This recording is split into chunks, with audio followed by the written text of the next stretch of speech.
Halo semuanya, selamat datang di episode perdana Ngulik Plus Plus. Ngobrol so asik, tapi penting. Plus maknanya, plus actionnya. Nah, bersama gua Kifay Skak, di episode ini kita akan ngebahas sesuatu yang menurut gua sangat dekat dengan kita semua. Yaitu gimana caranya mengelola mental health di saat kita meniti karir atau sedang menjadi seorang entrepreneur. Nah, kita langsung aja yuk kenalan dengan narasumber kita kali ini. Ia adalah seorang psikolog anak dan keluarga, yaitu Mbak Samantha. Mbak Samantha, apa kabar? Kabar baik, Kifa. Aduh, senyumnya. Tegang ya?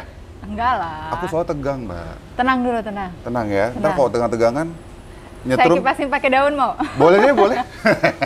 Mbak, apa kabar, Mbak? Kabar baik, Kifa Baik. gimana kabarnya? Baik juga, Alhamdulillah. Mbak, boleh nggak sih ceritain sedikit aja tentang profesi Mbak nih selama ini? Oke. Sebagai seorang psikolog, bagaimana? Oke, saya psikolog anak dan keluarga. Senang memberikan edukasi yang berhubungan dengan psikologi dan parenting, Ya. mental health juga, kemudian menangani klien udah pasti. Ah. Gitu. Dan biasanya itu saya kerja kan offline ya, di klinik gitu, ketemu klien gitu. Tapi Yeah. sejak pandemi ini mau nggak mau kan semuanya berubah. Iya, jadi kita online. harus mengadaptasi dengan semua the new normal ini ya, Mbak ya. Betul. Tapi gimana? How you coping? Enak atau berjuang juga sama seperti kita semua atau bagaimana, Mbak? Oke, kalau saya prinsipnya jadi psikolog harus walk the talk. Apa Ya. yang saya sarankan, saya perlu jalanin juga. Jangan sampai saya saranin gini, Kifa tidurnya jam 10 sampai jam 2 ya, Ya. gitu. Pokoknya jam 10 malam udah harus tidur gitu. Tapi sayanya tidurnya jam 3. Nah, jangan sampai saya kayak gitu. Walk the talk itu penting sekali para penonton. Walk the talk itu penting sekali. Tapi maaf nih, kayaknya aku tuh belum bisa tidur jam 10, Mbak. Karena kayaknya nge-coping di pandemi ini tuh kebanyakan nonton Netflix gitu. Jadinya Oke. drakor. Aku jadi suka suka ikutin drakor. drakor sekarang. Gila banget Dan emang di drakor drakornya. itu sebetulnya banyak banget loh tema-tema mental health yang ada sepanjang tahun 2020 ini. Oh gitu? Apa aja Iya. tuh contohnya? Misalnya Hi Bye Mama. Udah nonton belum? Belum. Kemarin nih Taiwan Class. Oke. Terus ada juga tentang It's Okay Not to Be Okay. Oh itu tentang mental health juga? Tentang mental health. Iya. Itu bagus untuk direkomendasi tonton Bagus, atau bagus. biasanya ini kan kemarin nonton Reply 988 kan. Itu bawaannya pengen nangis mulu setiap episode. Terus kayaknya agak nggak bagus ya untuk sekarang ya. Jadi rekomend nggak tuh It's Okay Not to Be Okay atau apa itu? Itu rekomen. Rekomen Buat ya. katarsis nangis-nangis lagi. Sama Oke. sekarang yang paling hits itu ada Startup ya. Oh, Startup. Ya, itu bagus banget untuk memberikan kita gambaran gimana orang yang memulai bisnis baru atau mengelola bisnisnya, entrepreneur dan lain sebagainya, itu bagus banget. Oh ini pas banget nih sama topik kita hari ini nih para penonton. Jadi kayaknya emang startup itu cocok ditonton ya. Kayak aku mulai Recommended. besok. Recommended. Oke, Mbak, kita serius dikit nih Mbak. Jadi kita akan ngomongin gimana sih caranya karena tadi ngomongin masalah startup kan berarti ngomongin tantangan sulitnya mendapatkan pekerjaan di era saat ini, bener kan? Iya. Banyak yang kita ngalamin. Terutama sebenarnya gue juga yang seorang sebenarnya freelance dari dulu gitu. Juga mengalami kesulitan di masa tahun ini 2020 gitu ya. Jadi banyak orang yang banting setir dengan buka usaha, dengan part-time untuk tambahan income gitu.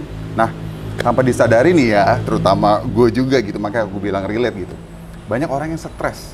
Betul. Gitu. Dia nggak bisa mengelola mental health-nya dengan benar. Nah, kita akan ngomongin itu ya. Jadi, pertanyaan nomor 1 adalah, kenapa mental health ini penting saat berkarir atau sedang berusaha? Sebetulnya mental health ini penting setiap hari. Bukan cuma karena kita sedang berkarir, kita sedang membuka usaha baru, Ya. kita menjalankan bisnis, tapi daily life kita tuh semua kaitannya dengan mental health. Kenapa? Hidup itu selalu uncertain, selalu nggak pasti. Kita tuh nggak tahu besok akan ada kejadian apa. Bahkan setelah kita ngobrol gini, saya akan kejadian apa di jalan, kamu akan kejadian apa di rumah, itu semuanya nggak ada yang pasti. Ya. Tetapi kondisi pandemi ini membuat kita merasa ketidakpastian ini tidak bisa kita kontrol. I see. Di situ letak kenapa masyarakat kita terutama juga ya ngerasa saya kehilangan kontrol atas hidup saya yang biasanya semuanya tersusun tertata, saya kehilangan arah. Berantakan. Berantakan. Itu kayak kamu lagi ada di perahu, lagi berlayar, Iya. tiba-tiba datang badai kan, Iya. bingung nih, gimana ya? Kamu harus lihat manual booknya lagi kan, Ya. kayak pilot deh. Begitu ada turbulence, dia lihat kan manual booknya lagi, siapa pilot kontrolnya, siapa pilot monitoringnya. Mereka kerjasama, as a Oke. partner mereka punya buku manualnya. Kita hidup sayangnya nggak punya buku manual. Ya, walaupun secara religi, secara agama udah ada nih, kalau kamu begini, kamu ini, kamu itu. Tetapi ketika manusia kehilangan harapan, Ya. mereka ngerasa hidupnya tuh hancur runtuh semuanya. Ini ngomong-ngomong kayaknya ngejawab itu dengan tenang gitu Mbak. Ini kayaknya udah di ibaratnya kasarnya diladenin setiap hari ya. Bagaimana tuh? Aku pengen tahu nih setiap harinya karena pandemi ini pasti banyak dong yang konsultasi dan sebagainya gitu. Jadi kiat-kiatnya sendiri tuh bagaimana sih menghadapi orang-orang ini gitu Mbak? Menghadapi gini, kalau saya prinsipnya ya sesuai dengan ajaran waktu kuliah. Iya. Dan semua kalau psikolog tuh selain kuliah juga ada training gitu, sama kayak karyawan tuh juga training. Ya. Anak kuliahan itu juga ada workshopnya, seminar ya gitu, semua mengajarkan. Ketika klien pertama kali datang, kita tanya dulu keluhannya apa. Keluhannya apa, kemudian kita mencoba untuk menggali masalahnya supaya kita bisa bantu untuk identifikasi. Yang ketiga, kita tanya harapannya klien apa. Karena ada klien yang harapannya cuma ingin didengar. Nggak pengen diceramahin tapi pengen Iya. didengar. Emang kebanyakan masalah sekarang tuh begitu, pengen didengar doang. Bener. Karena sebenarnya udah tahu solusinya apa. Tapi dia butuh validasi, nih loh ada orang yang sepaham sama saya, atau bisa memberikan saya perspektif yang berbeda. Tapi ada klien juga yang minta pertolongan lebih. Saya mau memperbaiki diri saya, misalnya cara copingnya gimana. Atau saya selama ini menggunakan cara sini nih. Ada nggak cara lain yang lebih efektif untuk kondisi saya saat ini? Oke. Karena di masa pandemi ini, kebanyakan nih, kita selalu menggunakan cara coping yang sama sebelum pandemi. Tapi saat ini, kita dituntut untuk melakukan pembaharuan. Nah, kadang masalahnya orang mengalami krisis di periode ini. Saya mau berubah dengan pembaharuan, keluar dari zona nyaman saya, atau saya di zona nyaman saya aja terus deh. It take courage ya untuk merubah suatu Ya. zona nyaman itu. Jadi Betul. sebenarnya permasalahan ini masalah keberanian atau enggak untuk merubah itu, betul? Betul. Oke. Keberanian Berarti, satu, yang kedua adalah behavior flexibility. apa tuh? Fleksibel dalam berperilaku. Di Oke. masa yang nggak pasti, kita dituntut perilaku adaptifnya tinggi kan. Maka kita perlu memiliki perilaku yang fleksibel. Oke. Nah itu ada hubungannya nggak ya permasalahan dengan kira-kira juga ada yang nonton gitu dengan introvert dan extrovert. Nah kayak gitu tuh bisa nggak diaplikasikan gitu? Kalian tuh harus semuanya bisa adaptasi gitu atau ada perlakuan khusus terutama orang-orang introvert gitu. Oke, normalnya proses adaptasi itu 2 minggu sampai 2 bulan. Oke. Nah, ketika kita waktu awal pertama lockdown tuh, semua orang stres kan? Don't wanna talk about it. Sekarang udah lebih dari 6 bulan, rasanya udah lebih rileks bukan? Udah agak berani keluar sih sebenarnya. Iya. Karena what choices do we have ya nggak sih? Iya. Either Yang ya penting memang kita cari duit atau enggak, tapi ya ikuti protokol kesehatan aja. Itu kalau Iya, aku. benar. Yang penting kita tetap ikuti 3 protokol kesehatannya. Nah, itu perilaku yang fleksibel. Oke. Saya tetap berani keluar, tapi saya tetap menjaga kesehatan saya. Kita sekarang harus kemana-mana pakai masker. Ya udah kita pakai masker. Kita harus jaga jarak nih. Ya udah kita jaga jarak. Itu fleksibel. Nanti udah selesai nih, vaksinnya udah ditemukan dan lain sebagainya. Kita mau penerima vaksinnya. Itu kita fleksibel. Oke. Demi penyakitnya nggak ada lagi kan. Tapi kayak untuk itu aku belum yakin sih untuk vaksin ya.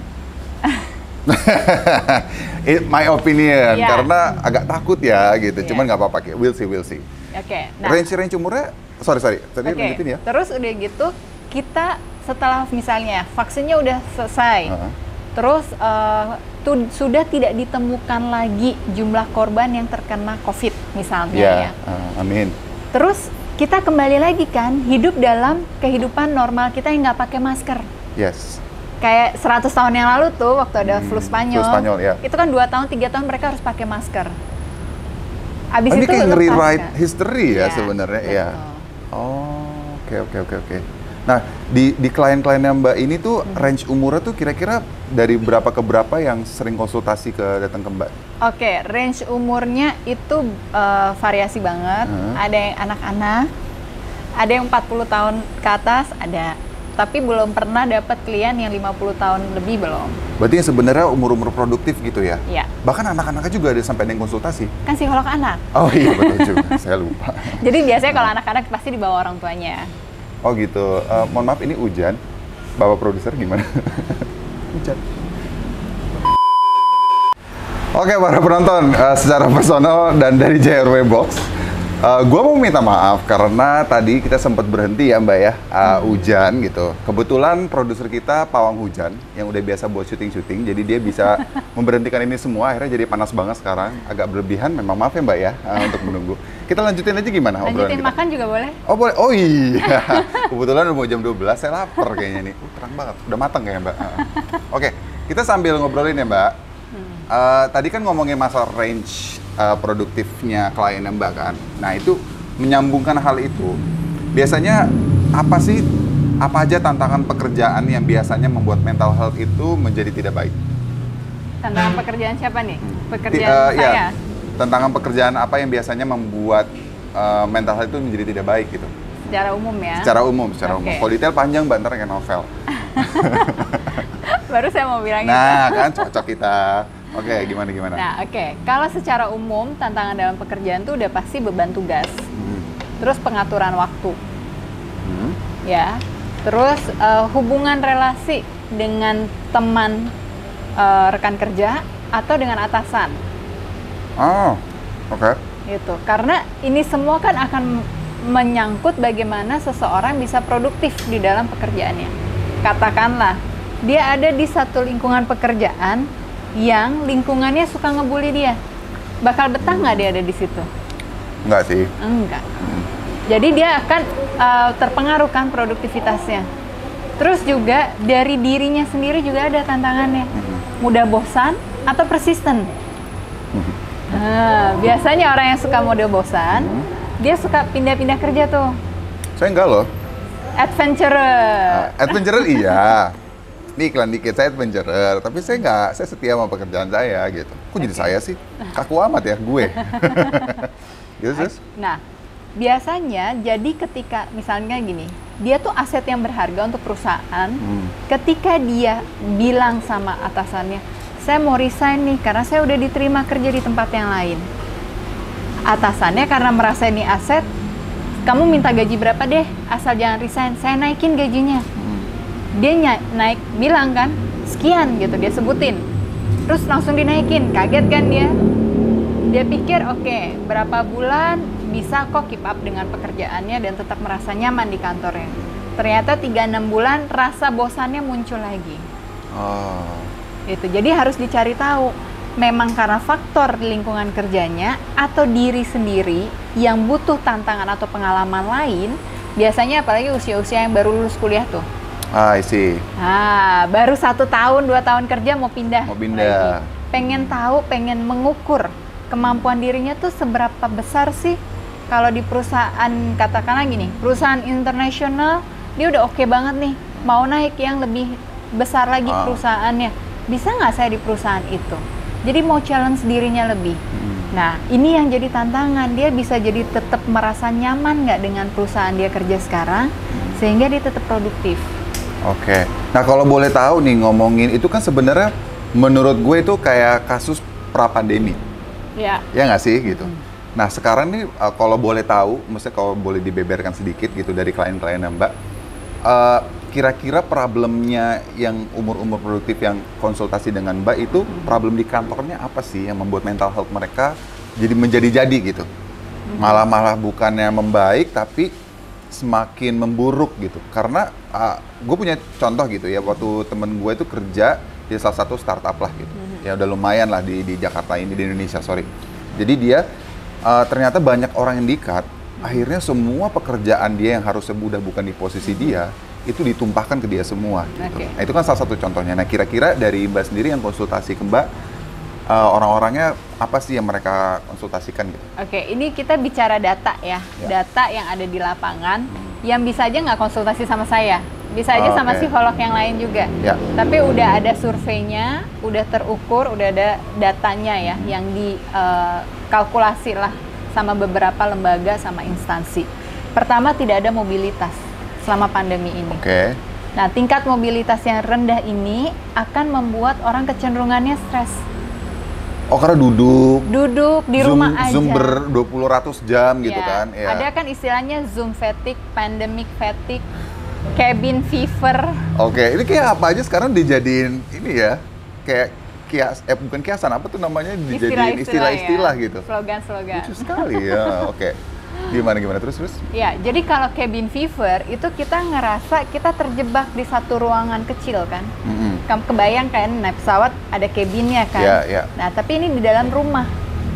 Oke. Jadi si cabin fever ini membuat seseorang yang bekerja terus-menerus 24 jam non-stop di dalam rumah akan mengalami misalnya kecemasan, ketegangan, gitu. Dia ngerasa, kok kayaknya aku nggak produktif justru kalau ada di rumah terus. Biasanya aku kerjanya mobile. Aku tuh ada rutinitas, bangun tidur, berangkat dari rumah sampai ke kantor, ketemu klien di suasana yang berbeda, di kafe atau di mall atau di kantornya klien. Jadi ada beberapa atmosfer yang mempengaruhi dia dalam interaksi sehari-harinya kan berbeda-beda. Sedangkan cabin fever udah 24 jam di rumah terus. Iya, memang betul sekali sih, karena kan gue juga ngajar Mbak gitu. Jadi kayak pas lagi ngajar online, aku merasa jadi tidak efektif gitu untuk ngajar karena nggak ketemu muka langsung, terus ada yang dimatiin kameranya, jadi ada insecure kayak ini orang dapat ilmu nggak sih dari ajaran gue gitu atau apa. Akhirnya jadi malah bawaannya pengen marah terus, bawaannya malah kecewa gitu. Tapi emang banyak yang terjadi ya. Apalagi yang suka ngajar tuh. Biasanya kalau ngajar kan suka jalan ya. Menyapa. Betul. Gitu, tanya jawabnya langsung. Ini kan cuma di depan layar. Hai. Iya, jadi kayak apalagi semuanya di off kamera gitu. Jadi kayak agak-agak kayak orang bego gitu. Gitu kayak ngomong sama diri sendiri gitu kesannya. Tantangannya lebih, betul. Pandemi ini bener-bener ya. Nah, tapi kalau begitu, kalau udah mau ngomongin masalah cabin fever, ada Zoom fatigue tadi ya. Terus apalagi tadi pandemic fatigue gitu. Nah, terus hal-hal penting apa nih Mbak yang bisa Mbak sarankan untuk diperhatikan para pegawai atau para pengusaha nih atau para entrepreneur yang untuk bisa terus menjaga mental health-nya supaya menjadi positif? Oke, yang pasti 3 hal. 3, bukan 4, 3. Menjaga jarak, apa? Bukan 3M itu. Bukan 3M, oke. 3. 1, tidur yang cukup. Oke. Jam 10, jam 11 malam itu udah maksimal banget harus tidur. Kenapa? Karena pada saat tidur, itu ada namanya cairan pembersih otak yang ngebersihin kotoran-kotoran yang ada di otak. Supaya darah dan oksigen, asupannya cukup sampai di otak. Pas kita bangun, kita ngerasa lebih fresh, kita bisa produktif lebih oke, dan tingkat kreativitas kita meningkat. Oh, karena selama ini banyak yang belum dijelasin ya, kenapa kalau kita tidur yang lumayan agak banyak atau sesuai dengan aturan gitu, kita jadi lebih fresh. Ternyata itu ada cairan di dalam otak yang membersihkan kotoran-kotoran itu gitu. Oh, iya. Kemudian ada melatonin juga yang berproduksi. Melatonin itu produksi paling banyaknya jam biologisnya manusia jam 10 sampai jam 2 malam. Kalau siang, kita tidur siang, melatoninnya nggak berproduksi. Jadi nggak ada gunanya tidur siang? Kalau kita capek aja. Tidak rekomen nih. Tidur siang itu untuk beberapa hal itu perlu untuk kayak booster kan, recharge gitu. Tapi bukan berarti menggantikan kualitas tidur malam kita di tidur siang. Oke. Makanya kalau orang ada shift tidur malam, kerja malam, biasanya dia liburnya lebih. Misalnya kayak pilot nih ya, ini kita bicara ideal. Ya, misalnya pilot kerja malam, dia harus terbang malam hari. Gitu, dia terbang misalnya 7 jam malam hari. Nah, dia libur nanti 2 hari. Karena untuk mengganti kualitas 7 jam yang dia kerja. Oh, sampai harus 2 hari gitu? Iya, satpam. Kerja dia shift malam. Shift malam, ya. Gitu, nanti dia harus istirahat lagi. Jadi ada hitungannya sebetulnya, dia kerja malamnya berapa jam, dia harus tidur untuk recovery-nya itu berapa jam. Oh, tapi kayaknya rata-rata di pekerjaan di Indonesia nggak ada tuh Mbak kayak begitu-begitu. Gimana tuh? Ya, semoga Perlu lebih ini ya, diperhatikan perlu lebih lagi. diperhatikan Iya. ya. Yang nonton mungkin juga jadi lebih memperhatikan Iya. dirinya juga gitu. Kemudian yang kedua, Kiva, itu adalah bergerak. Berolahraga. Oh iya. Misalnya rumahnya kecil di apartemen, nggak bisa nih kalau olahraga ini segala macam, kan masih bisa jalan di tempat. Ya tapi itu bener sih, karena gue juga pas lagi sebelum awal pandemi itu berat badannya 78, badan saya six pack loh Mbak. Jadi berotot-berotot gitu, tapi karena males olahraga, karena stres dan sebagainya, naik dia 8 kilo gitu. Jadi 84, tapi udah diet lagi sekarang. Udah diet Semangat lagi. menuju 2021 guys gitu. Semangat, makanya langsung oke, gue harus bagus lagi nggak? Tapi bercanda kok tadi yang six pack itu bercanda. Gitu. Ya, Terus yang ketiga ini adalah kondisi kita makan sehat. Nutrisi itu penting sekali ya. karena udah pernah dengar istilah gut brain? Otak yang ada di usus itu? Hah? Oh, gut brain. Iya. Oke, belum. Oke, jadi ketika kita makan yang sehat, kita tercukupi kebutuhan nutrisi kita menyalurkan darah yang kualitasnya lebih bagus dari usus kita ke otak kita. Oke. Jadi dapat mengurangi kecemasan, bisa ngurangin juga kita sering sakit kepala misalnya. Tapi gini, kan banyak banget nih, especially me juga gitu. Ada yang nggak tahu tentang informasi nutrisi yang baik seperti apa. Jadi sebenarnya, ada yang males nyari bahan informasi gitu ya. Kira-kira apa deh yang bagus buat kitanya gitu, tubuh gitu? Apakah sayur-sayuran atau yang bisa direkomend dari Mbak Samantha? Sejauh yang saya tahu ya, semuanya itu kalau berlebihan nggak baik. Junk food gitu ya, Iya. kesukaan saya itu. Oke.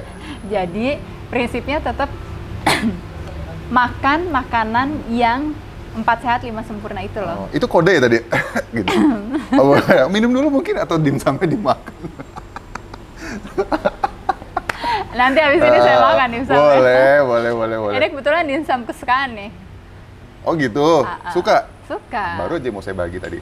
Atau kalau nggak boleh, Oh ya nanti. nanti saya pesan lagi. Ini mohon maaf produser saya terlalu semangat kayak untuk menghalangi hujan. Coba tolong gimana ya Raldi?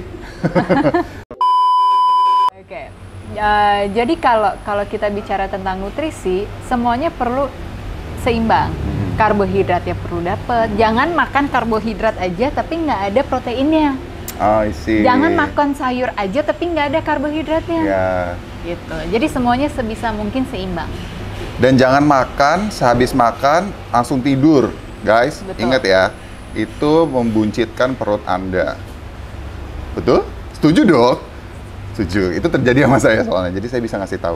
Nah, kita lanjutnya. Nah, ini menurut gue agak-agak suka rancu di antara masyarakat gitu. Masyarakat.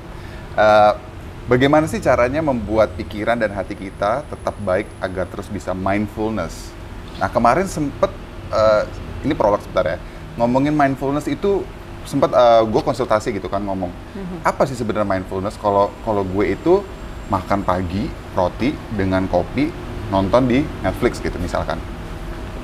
Bagi saya itu mindfulness gitu, tapi ternyata enggak. Jadi sebenarnya mindfulness yang bener tuh apa sih, Mbak Samantha gitu? Tadi contohnya udah tepat banget tuh, tentang makan sambil nonton. Gue jadi contoh mulu nih, gawat banget. Karena lebih mudah dipahami kan? Oke, betul. Ya.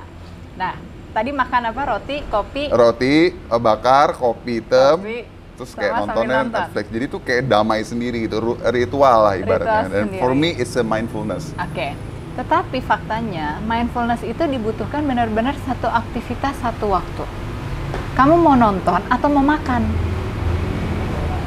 Tujuannya untuk apa? Ketika kamu makan, Ya. kamu akan berfokus dengan rasanya, melatih indera perasa atau indera lidah kita. Oke.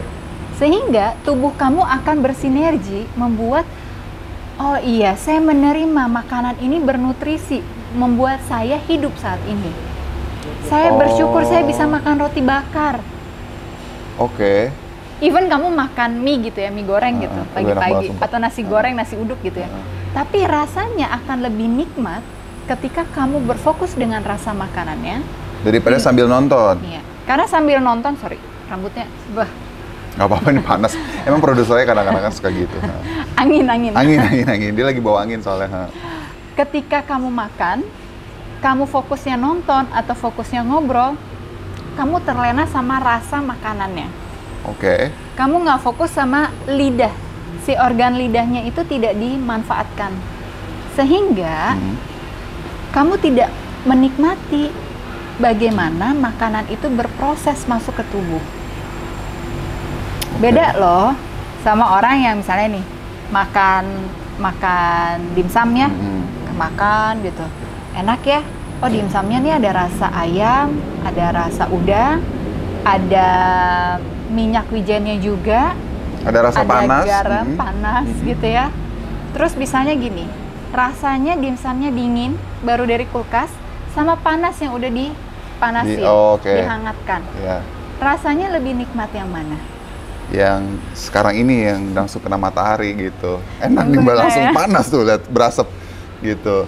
Oh, jadi intinya tuh kayak being in the moment gitu ya? Iya. Being in the moment. Jadi yang pengen aku lanjutin pertanyaannya adalah apa hubungannya dengan being in the moment dengan memaintain mental health kita?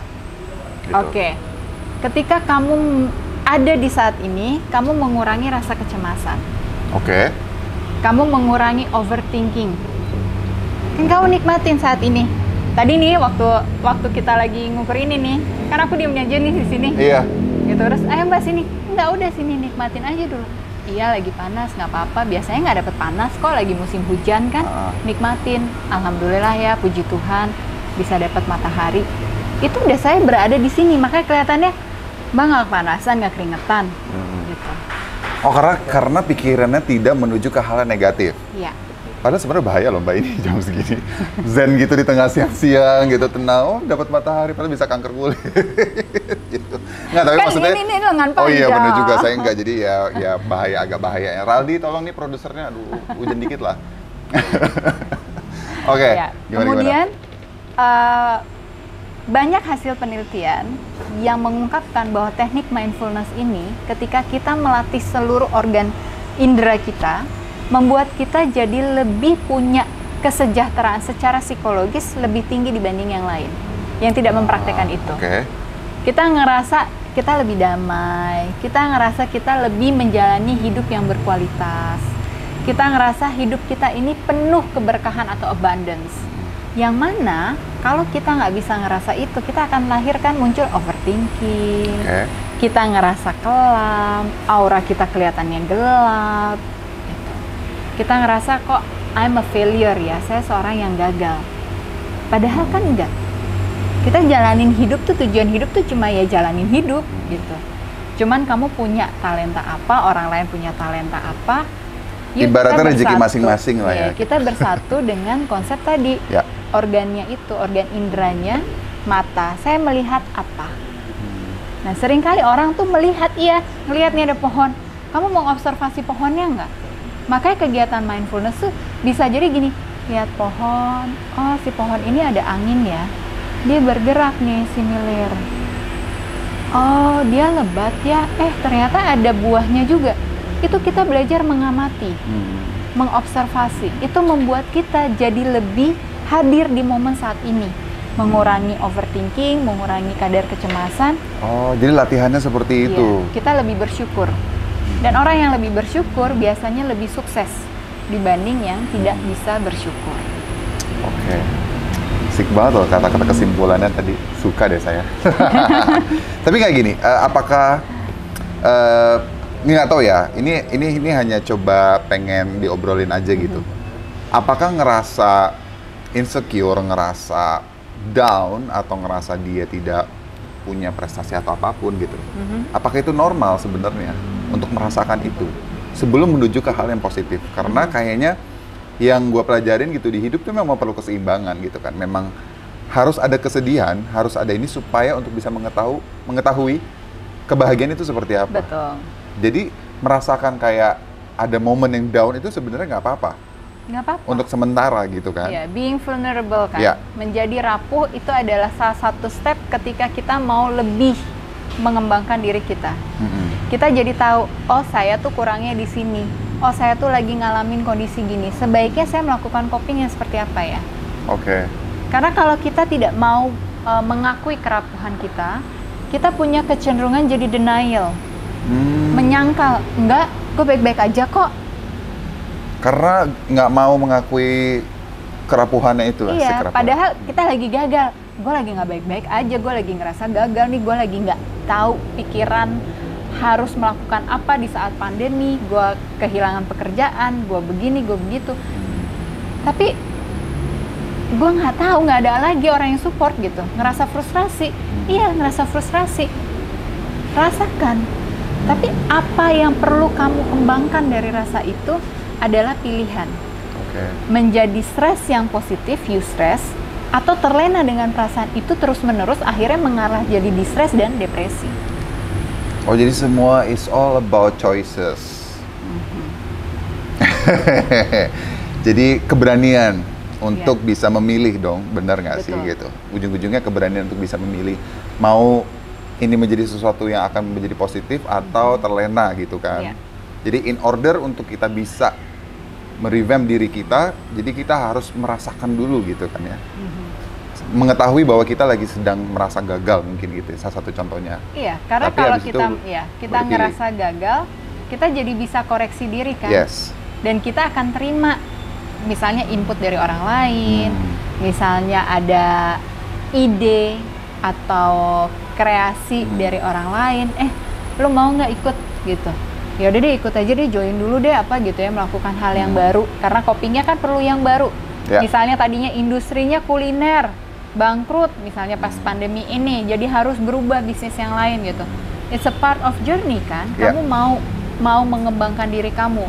Tapi kalau orang yang nggak mau mengakui bahwa dia gagal, ini nggak mungkin nih saya gagal. Saya nggak bisa gagal, saya harus begini. Dia akan terus gitu. Akhirnya malah, mohon maaf ya, skenario terburuknya adalah makin curam kegagalannya. Apakah Jadi- itu bisa disebut sebagai toxic positivity? Ya, pinter kamu ya. Mohon maaf, sama saya pandemi ini saya belajar banyak sebenarnya. Jadi agak-agak mengerti sedikit tentang toxic positivity karena kita kadang-kadang harus memilih motivasi apa yang harus di dalam diri kita untuk order untuk lebih maju gitu. Ya memang banyak sekali yang kayak enggak, lu harus bisa, lu nggak boleh gagal, ini nggak boleh ini. Justru itu sebenarnya sebuah paksaan yang akan ujungnya menjadi jurang buat kita sendiri gitu. Saya setuju sama Anda. Bagus itu. Oke. Nah, ini kan udah di penghujung acara. Penghujung acara. Pertanyaan terakhir nih untuk Mbak Samantha. Pesan apa sih yang bisa disampaikan dari Mbak Samantha untuk topik kita hari ini? Pesan ya. Ya. Pesannya itu tetap menjalani P3K-nya tadi 3. P3K. lagi ya. Oke, ya benar. Oke. Tidur, makan, olahraga gitu. Tapi yang pasti nih, kita meyakini diri kita punya resilience. Kita punya daya juang. Pandemik ini ngajarin kita seberapa tinggi daya juang kita untuk menyiapkan diri kita menghadapi tantangan zaman yang lebih di tahun 2021 dan seterusnya. Gila. Sampai terkesima, Mbak. Oke, terima kasih ya Mbak Samantha untuk kehadirannya di edisi perdana kita ini. Terima kasih untuk membawakan sesuatu yang positif dan semoga untuk para penonton ya untuk bisa menangkap itu semua dan mencerna untuk menjadi sesuatu yang semangat baru di 2021, betul? Yes. Oke. Mbak Samantha, terima kasih sekali lagi untuk datang sebagai bintang tamu dan narasumber kita. Thank you, Terima kasih Kiva. banyak. Oke guys, jadi ikuti episode selanjutnya terus di Ngulik ya di JRW Box-nya kita. Kira-kira siapa yang mau berkomentar atau kasih saran dan kritik, silahkan banget untuk nulis di kolom komentar di bawah ini ya. Terima kasih juga untuk para sponsor yang membantu kita, yaitu Imato Project, Warung Dimsum, Warung Aceh Kemang, Idea Hub. Oke, jangan lupa like dan subscribe dan sampai jumpa di episode berikutnya. Dadah.